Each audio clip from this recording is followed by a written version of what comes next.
here. We're excited to have our presenter tonight. I think it's our 97th Science Cafe. And our presenter tonight is Kat Sarton. She's an instructor in the Biological Sciences Department at Fort Hays State University. Welcome. Okay, thank you. So what I want to talk about is I want to talk about how dinosaurs grew. And it's not something that I think we think about a lot of the time. But if we look at it, dinosaurs started out really small. So if we look at, this is a hadrosaur, the type of dinosaur I study, their eggs are about a baked potato size. And we know that they grow up to be over 20 feet. This is Myosaura, lots and lots of nests. Again, eggs, not much bigger than a sweet potato, and they grow up to be absolutely huge animals. We have oviraptors, so it happens in the meat-eating dinosaurs as well. Their eggs are about 18 inches. They can be blue, which is really interesting. Dinosaurs can color their eggs just like modern birds, but then they grow up to be huge. Little bitty guy, you can see the scale up there. He was just hatching out of his egg when he fossilized. We have sauropods. We know how big sauropods get, right?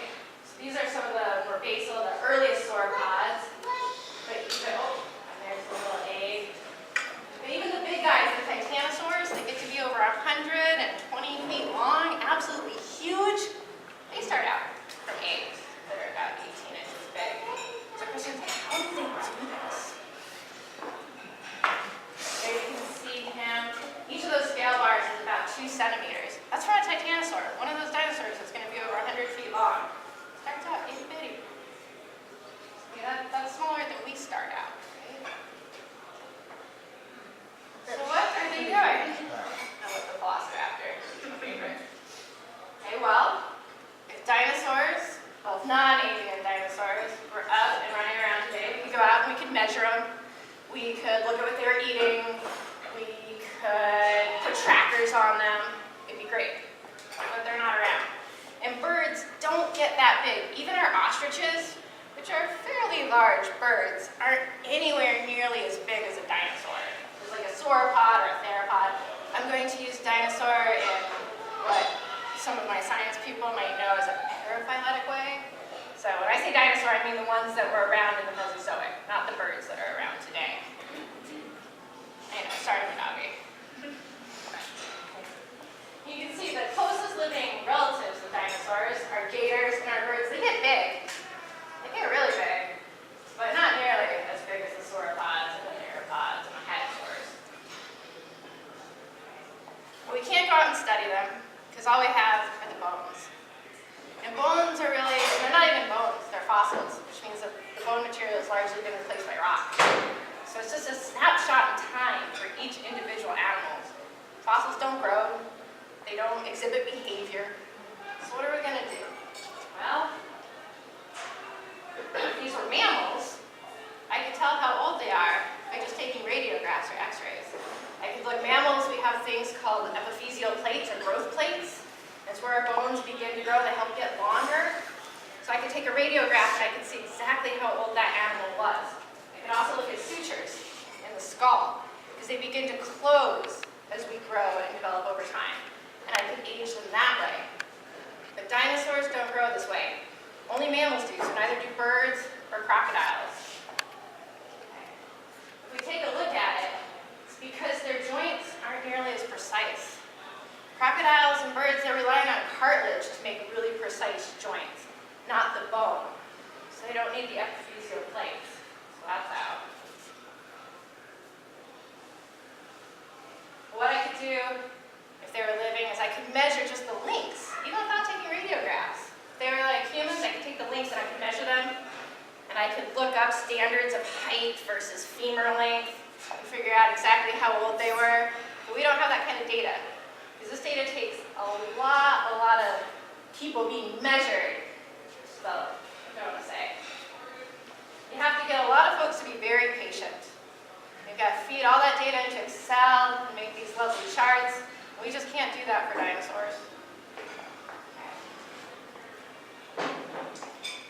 Well, but if the outside of the bone can't help us, we can't just look at the bones from the outside and see what's going on. We have to look at the inside of the bone.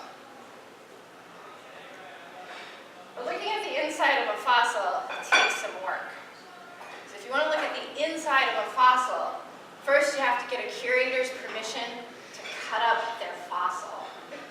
Curators don't like doing this, right? They're not happy about it.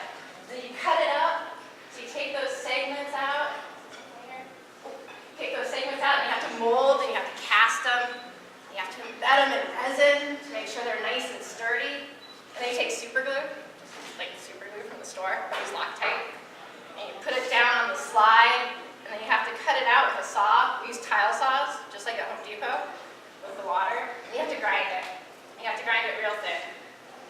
Not too thin, but thin enough, which takes hours and hours of grinding. Lots and lots of Ken Burns documentaries on Netflix, man.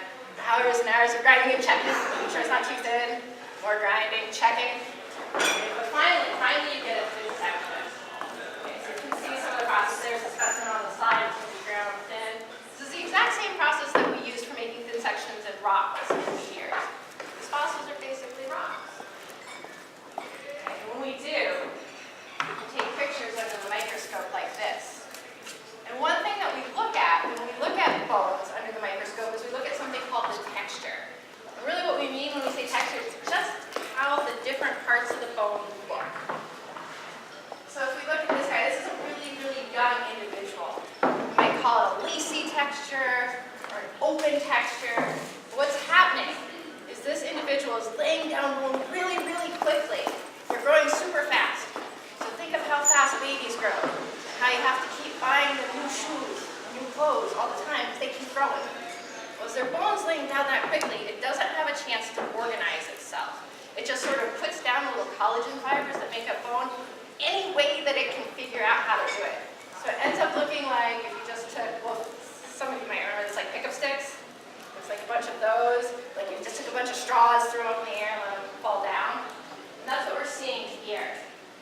They also have a lot of little holes. And in those holes are blood vessels, because bone needs blood to grow. So if you're growing really fast, you need lots of blood to help you grow really, really fast. So we can tell that these individuals are quite young and just growing like gangbusters. Now, as you get older, your bone begins to get more ordered.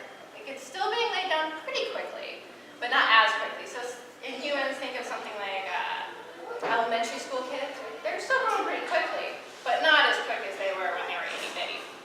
And here the collagen fibers, they start laying down almost like plywood. So they'll all go in one direction and then opposite 90 degrees in the other direction. And we can use, I don't have a picture, but if we go back here, if we put in this nice gypsum plate that makes everything like 80s colors, you can really tell the directions of the fibers. And they still have quite a few blood vessels because they are still growing. But you'll notice that those vessels are much more organized, right? They're forming sort of concentric rows. It's like they have a plan. They have time to think about where they're going to put themselves. And then we get older individuals. We call them skeletally mature. We don't want to make the fossils feel bad. And they start getting what we call secondary osteons. Osteon is just a fancy word for a bone canal. So it really means the bones are remodeling. They've grown as big as they're going to grow, or nearly as big. And now they're starting to repair and maintain themselves. Now, secondary osteons, this formation, it's not as strong as the bone that was originally laid down. But what it's really good at doing is it's really good at stopping stress fractures. So when you're young, you do a lot of stupid things. Okay? We all do. It's okay. And across the animal kingdom, young animals do a lot of stupid things and take a lot of risks. And they need really strong bones for all the stupid things that they do. As you get older, you get into a routine.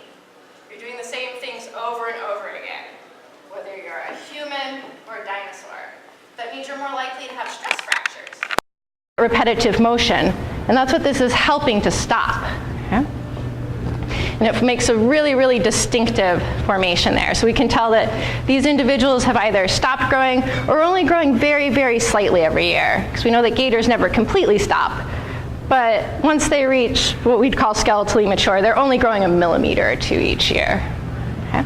So we can tell something about how old you are by just the texture of your bone. Okay? But this doesn't give me an age. Okay, I can tell what sort of bin you'd be in. Are you super little and growing fast? Are you kind of a juvenile? Or are you a subadult or adult? But I can't say that you're 6 years old, or you're 5 years old, or you're 12 or 20. And that seems like it'd be a really handy thing to know, okay? Well, as it turns out, dinosaurs, most non-avian dinosaurs, are the sorts of animals that lay down something called lines of arrested growth. We call that lags for short. So every year there's this line that forms in the bone, sort of like a tree ring. Okay?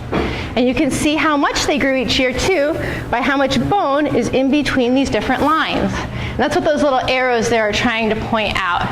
Now they're not as easy to see as tree rings, but they are there. But we had to think about this. We know that animals lay them down today, and we know that we see them every year. But are they really laying them down because a year has passed? We thought, well, maybe they're laying them down because they reproduce once a year and they lay them down in their reproductive cycle. Or maybe it's a seasonal cue. And if we took that season away, they wouldn't be laying them down. So we took a look at some modern animals.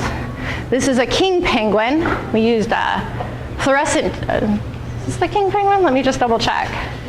No, this is the gator. So we used captive populations of gators, think zoos. Went down to Florida where there's a lot of sort of roadside exhibits. So they were born in captivity, so we knew exactly how old they were. So we could take their bones, look at the lags, and see if that corresponded to the same number of years, and it did. That was a good start. Yeah, there's my king penguins. Then we took a look at the king penguins, and we used fluorescent dyes so that we could see it in real time. We didn't have to wait for the animals to pass away and cut up their bones.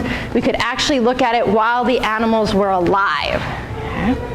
So we're starting to get pretty sure that these lags are laid down annually, but then we found this guy. This is Microcebus. He's a little primate, super cute. And he also lays down lags. So researchers did, and he's little, and they like to live in captivity, say in a lab environment. So what we did is we took a whole bunch of little Microcebus, put them in a lab, and you know how you know when one day has passed because you get light and then dark? But we just shortened that time. So instead of a light-dark cycle taking 24 hours, made it 18 hours. And kept them in captivity for 365 light-dark cycles, which wasn't a calendar year, but it was a year of light-dark cycles, and they laid down lags. You'll be happy to know we also used fluorescent dye for this study, so we didn't have to sacrifice the cute little animals. Okay. All right, so now we know that there's something, don't know what it is, still don't know what's causing them to form lines of arrested growth, but we know it has to be annually, that it's not tied to seasonality. They were living in a lab. They saw nothing of the outside. It's not tied to reproduction in any way. It's tied to a year passing. All right. So now, I can say how old the animals were. What else do I need? Well, I need a lot of animals. Okay. If I'm going to say how dinosaurs grew, I have to find some dinosaurs, and I'm going to need multiple specimens of the same dinosaur. Well, one way to do this would be a watering hole.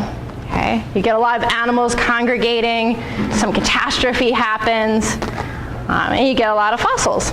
However, when this happens, you don't always get a lot of different ages, a lot of different sizes of the same animal. Okay? However, rivers flooding, that's when you get large deposits of the same animal with lots of different ages. But there's a trick. The animals have to be herding animals, right? Because they've all got to be crossing together. As it turns out, a lot of our dinosaurs aren't herding animals. So the theropods, the meat-eating dinosaurs, they like to live in small family groups. So they're not really good for this sort of study.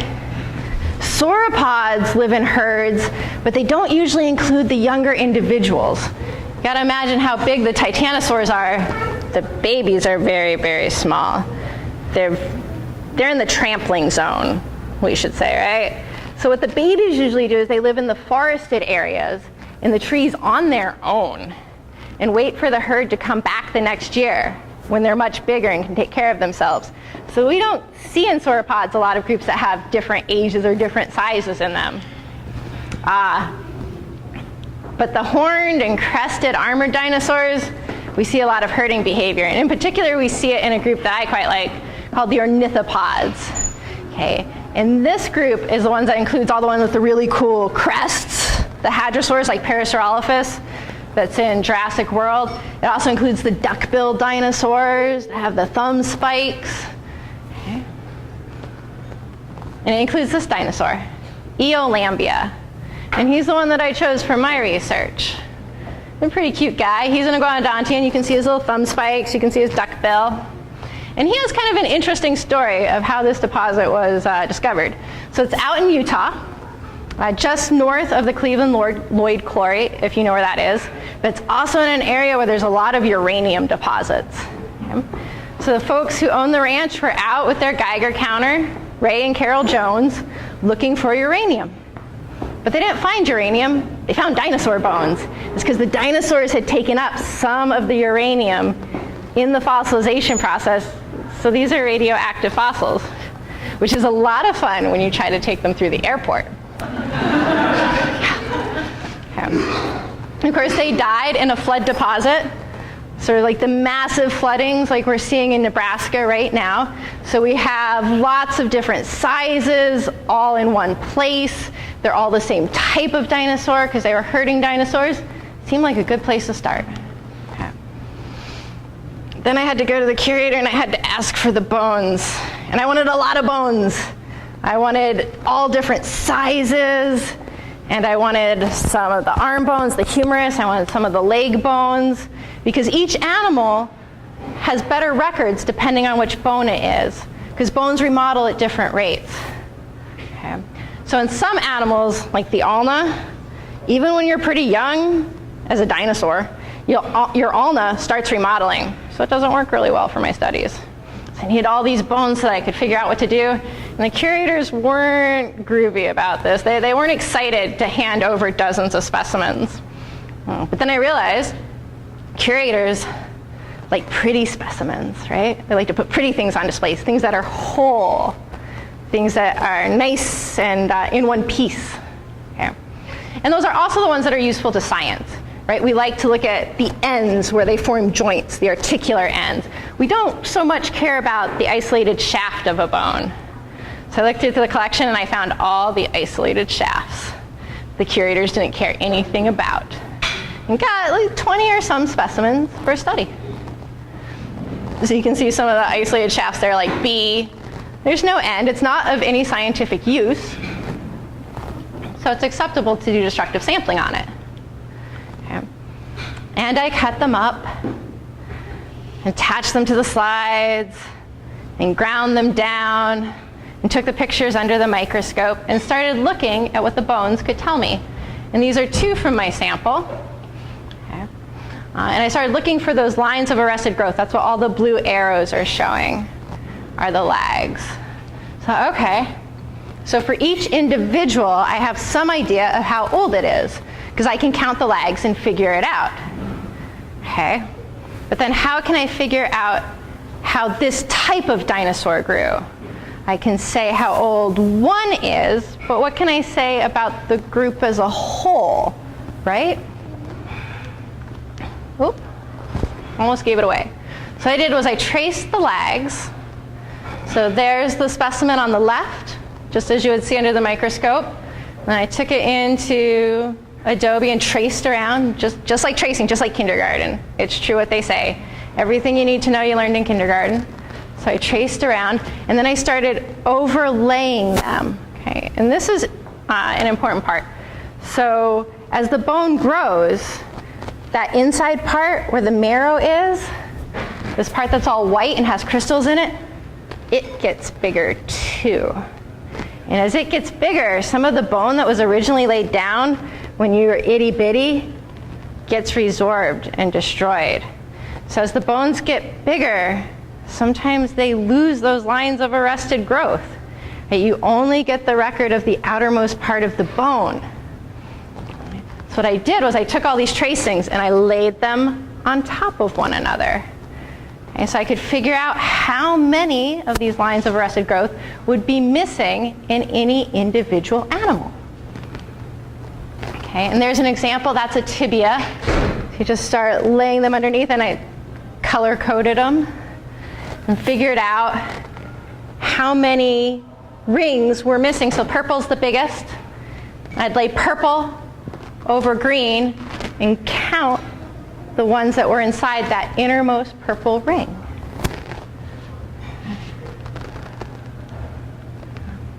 And of course, it's science, and there's nothing we love more in science than a graph. Like, this is how you know you've done real science, is you've created a graph. So I measured all those lines of arrested growth, and I plotted them, and the colors correspond to the specimen. And now I can say something about how Eolambia grew as a species, right? Got this curve. I don't know how well you can see it from the back. So it looks like at around 10 or 12 years old, they really slow down their growth. They grow like gangbusters for the first couple years and then slow down.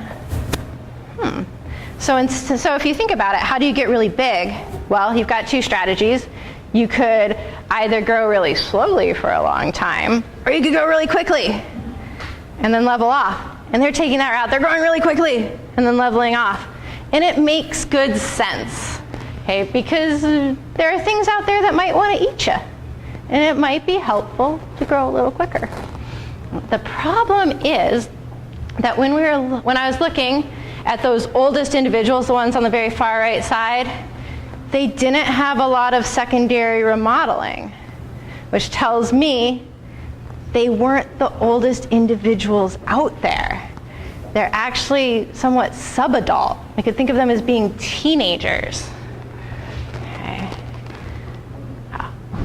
So what do I think about that? What do I find about this dinosaur growth? Like, if those are teenagers, how big could they actually get? Okay.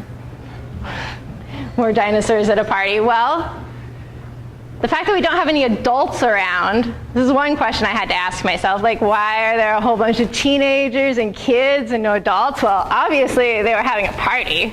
I mean, that's what it looks like to me. But thinking about it a little longer, is that just because you're skeletally mature doesn't mean that you couldn't be reproductively mature before that. And we're aware of this even from humans, right? You can have babies before you've grown to your full height. So it's an interesting idea to think that these animals, that the largest among them, even though they weren't done growing, they weren't the big ones that you see isolated out in Wyoming, they were having babies of their own. Okay. I also found that the first lags weren't laid down for a very long time. They went from being about the size of a baked potato to being the size of a middle schooler in 1 year. And that seems curious. It could happen, but it seems curious. So I had to think, is it reasonable that they grow this fast? Or am I missing a line of arrested growth? Does maybe the lags not start until they reach 3 or 4 years old? And I had to think about that. I had to look at some animals that we have around today. Oh, I think my slides are out of order. All right. There we go. If we look at some of the animals that we have around today, gators grow pretty slowly to start. Okay, little shrews, that's down in the corner number C, they grow really quickly. But they're also warm-blooded and tiny mammals, so probably not the best analog. Elephants grow pretty slowly, but ostriches grow huge. Ostriches grow to adult size in 18 months. So it's completely reasonable to think that a little Eolambia could go from baked potato to yay high in a year. Okay. Oh. And just to give you some idea of how small ostriches start out, they start out bigger than our dinosaurs, but not that much bigger. They start out really tiny to grow to full size in a year. And as we know, birds are closely related to dinosaurs, so it's reasonable to think that they might have some of the same growth patterns. All right. So we've got some ideas of how they grew when they were really little. We think they probably did it in a year. Still not sure. We're not really sure what happened when in between being a subadult and reaching max size. Don't have any data there. I only have sort of that middle part. I only know what happened when they were sort of juvenile and teenagers. What can I say about that? Okay. Well, when you think about it, it's really important, like I was saying before, to reach that bigger size because things are trying to eat you, especially if you're a hadrosaur. It's hard to find pictures of hadrosaurs that aren't being eaten by theropods. It really is.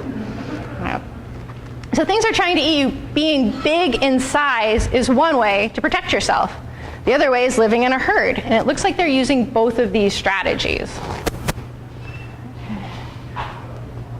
In particular, if we think about them, they don't have spikes, they don't have armor, they don't have big plates like Stegosaurus, they don't have a lot of defenses. And even the ones that have the big crests, they're not using those crests for defense. They're using them for communication. And when you look at those crests, you should really think of wind instruments, like a trombone, or they're blowing air through them to signal to to dinosaurs. You think of them as my people. To dinosaurs that are of the same kind to say, hi, here I am, or maybe you want to come over to my place. And if we look across dinosaurs, so this is Hipparchosaurus. Hipparchosaurus is another ornithopod. This one has one of those big crests, lives up in Montana. It was found at a site that they named the BFD site. It's my advisor. And he had kids who were very small at the time, maybe 5 or 6. And they said, Dad, what does that mean, the BFD site? Now, these are rather large animals, so I'm sure you can figure out what BFD stood for. And he said, oh, it's the big friendly dinosaurs, because they lived in herds. But we see the same growth pattern here, where they grow just really rapidly for the first couple years and get to huge sizes and then sort of level off their growth. And that's what we're seeing here, sort of that leveling off. And they do that sort of slow and steady growth for a really long time. Just like Eolambia, that period between ending the super rapid gangbuster growth and being sort of a juvenile growth, that can last for 15 years. Not that far off of what humans do. Okay. This is Maiasaura, also from Montana, also another big ornithopod, another big hadrosaur. And this graph is inverted. So if we look at size, that top corner is really small. And over here on the right, much bigger. But they do the same thing. They grow really, really fast in that first year or two and sort of level off their growth until they get huge. Okay. But we don't just see it in the hadrosaurs. We see it in sauropods too. We can tell something about their growth, which is really fascinating, right? It'd be 18-inch egg to 120 feet long. Okay. And we see, look at the slopes on those curves. They are growing incredibly fast in the first couple years. Like incredibly fast. And you think, how can they eat enough to grow that fast? And there's a lot of people actually looking into that because it seems impossible to be able to eat that much. To give you some idea, they're getting, we think, so on the left that's a Apatosaurus. We used to call it Brontosaurus. Apatosaurus. So you can see where it levels off. If you look in just the first 10 years, they reach full adult size. And they do most of that growth in a 3-year period.